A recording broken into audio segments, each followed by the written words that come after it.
Percaya, gak percaya, ada.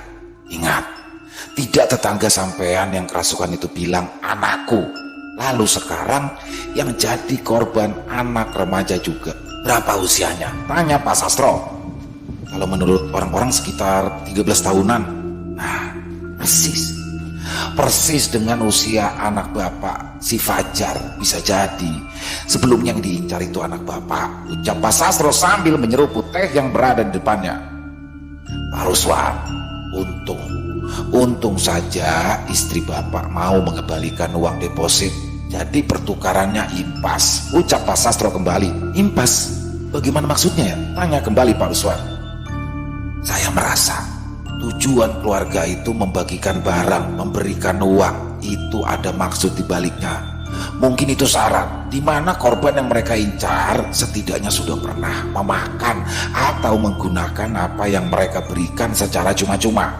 Makanya kalau ke bapak mereka itu deposit, soalnya mereka datang ke toko bapak itu untuk membeli. Jadi ada yang ditukar uang dengan barang. Sedangkan kalau sama yang lainnya kan sifatnya memberi. Ternyata apa yang sudah diberi itu ada balasan.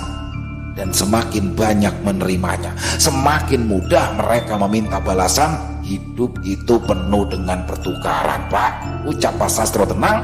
Pak Ruswan pun hanya terdiam, seperti masih ada pertanyaan yang mengganjal pikirannya. Lalu, apa saya salah telah membunuh ular itu, Pak? Saya berpikir kalau saja saya tidak menghabisi ular tersebut, mungkin semuanya tidak terjadi, tanya Pak Ruswan. Wah, enggak juga. Tadinya bapak itu kan gak ada niatan untuk melakukan itu, tapi tanpa sadar bapak sudah kena pengaruh, kena sirep dari tetangga bapak itu. Lalu bapak juga emosi karena ular itu hampir saja mencelakai. Kejadian itu bisa saya katakan sebagai penanda kalau keluarga bapak sudah disasar untuk menjadi korban persembahan mereka, jawab Pak Sastro.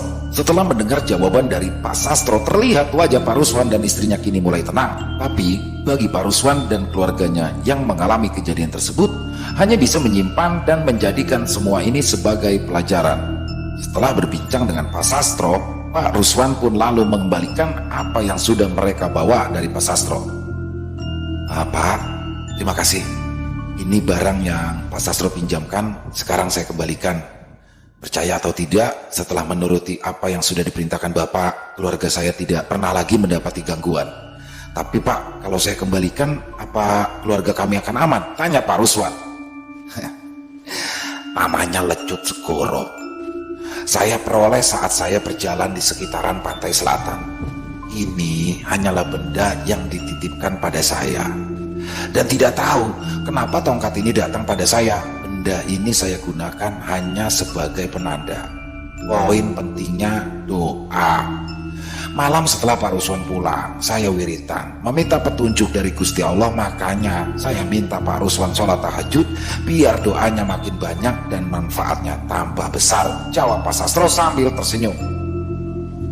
Tak lama kemudian, Pak Ruswan pun lalu berpamitan untuk pulang kembali ke rumahnya dan ia mengucapkan banyak-banyak terima kasih pada Pak Sastro dan keluarga.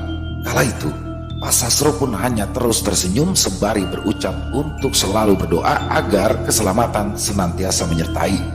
Setelah Pak Ruswan dan Bu Ismi pergi, anak dari Pak Sastro pun bertanya kepada bapaknya, Pak, kenapa hanya Pak Ruswan dan keluarganya?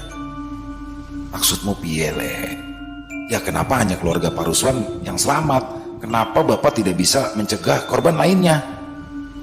Le, bapakmu ini hanya manusia biasa, menolong sebisanya, semampunya, seikhlasnya. Makanya Bapak nggak pernah mau kalau ditanya masalah bayaran. Ada ya diterima, gak ada yang nggak apa-apa, jawab Pak Sastro. Anaknya yang mendengar jawaban dari Pak Sastro pun kala itu masih belum merasa cukup, seperti ada yang mengganjal. Le, bapakmu ini juga punya batas. Tidak bisa melakukan semua. Hanya ini yang bisa Bapak lakukan. Untuk yang lainnya itu sudah di luar kendali Bapak, jawab Pak Sastro menutup obrolan malam itu. Tak terbayangkan, orang-orang yang tak tahu menahu tapi akhirnya menjadi korban, dan betapa kejamnya lagi mereka yang memberi tapi mengharap ganti. Nyawa seolah seperti tak ada artinya. Mereka hanya memikirkan dirinya dan terus bergerak dalam gelap, menghalalkan tindakan keji hanya untuk nafsu duniawi. Namun percayalah, segala kebaikan akan dibalas dengan kebaikan dan segala kejahatan akan dibalas dengan karma yang sepadan. Hidup memang selalu ada pertukarannya.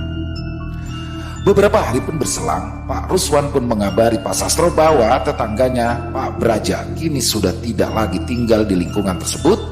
Ia sudah pindah entah kemana, dan kepindahan mereka sendiri pun sangat mencurigakan, di mana dilakukan pada malam hari dan tanpa pamit pada tetangga sekitar.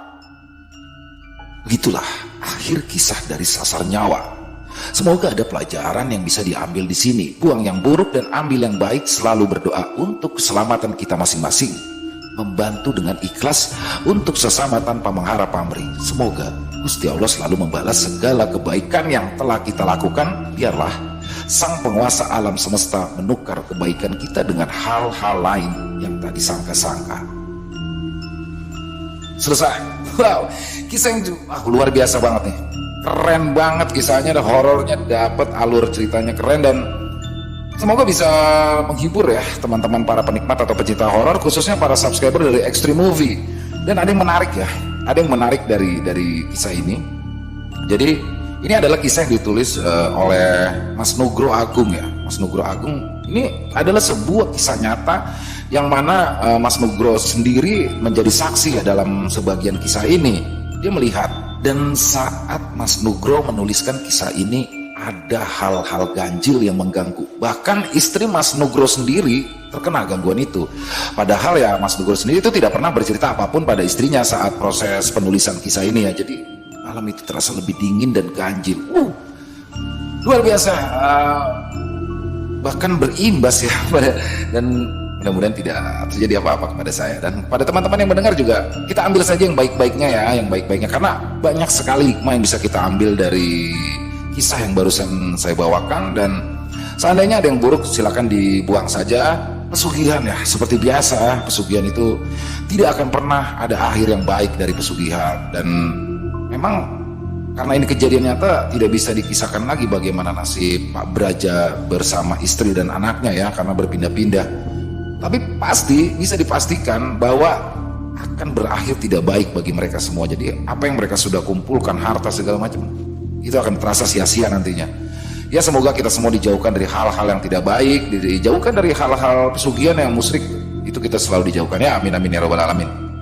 Dan buat teman-teman mungkin yang punya komentar lain, silakan bisa tuliskan di kolom komentar. Dan atau sekedar hanya saling menyapa, silakan bisa ditulis, kami akan balas satu persatu insya Allah. Dan buat yang suka dengan videonya, bisa di share link videonya ke teman-temannya ataupun ke saudara-saudaranya. Jangan lupa diklik tombol jempolnya, tombol like-nya. Dan jangan lupa juga untuk mengklik tombol merah subscribe-nya. Buat yang belum subscribe ya, diklik tombol merah subscribe-nya dan lonceng notifikasinya agar dinyalakan, agar teman-teman selalu mendapatkan notifikasi dari konten-konten kami yang selanjutnya. Dan sekali lagi kami ucapkan terima kasih kepada Mas Nugro Agung, penulis muda berbakat. Semoga terus berkarya, semangat berkarya ya Mas Nugro Agung ya. Dan mungkin buat teman-teman yang mau kisahnya dibawakan di Extreme Movie maupun di channel Ilo Bercerita yang berdasarkan kisah nyata bertemakan horor misteri, silakan bisa kirimkan kisahnya dalam bentuk tulisan ataupun rekaman suara senyamannya teman-teman di nomor telepon 087845094752. Kami ulangi 087845094752. Dan buat yang sudah mengirimkan kisah tapi belum dibawakan, bersabar ya, karena masih dalam proses penggarapan. Insya Allah kami akan membawakannya satu persatu. Dan di akhir kata saya mengucapkan permohonan maaf apabila ada kesalahan saya dalam berkata-kata, apa mungkin ada kata-kata saya yang kurang berkenan. Saya mohon dibukakan pintu maaf yang seluas-luasnya, karena saya hanyalah manusia biasa, tempatnya salah dan dosa. Dan sampai jumpa lagi di konten-konten kami selanjutnya yang pasti tidak kalah serunya, yang pasti tidak kalah horornya, masih bersama saya Ilo di Extreme Movie. Salam sehat, sukses selalu untuk kita semua. Amin amin ya robbal alamin. Wassalamualaikum warahmatullahi wabarakatuh.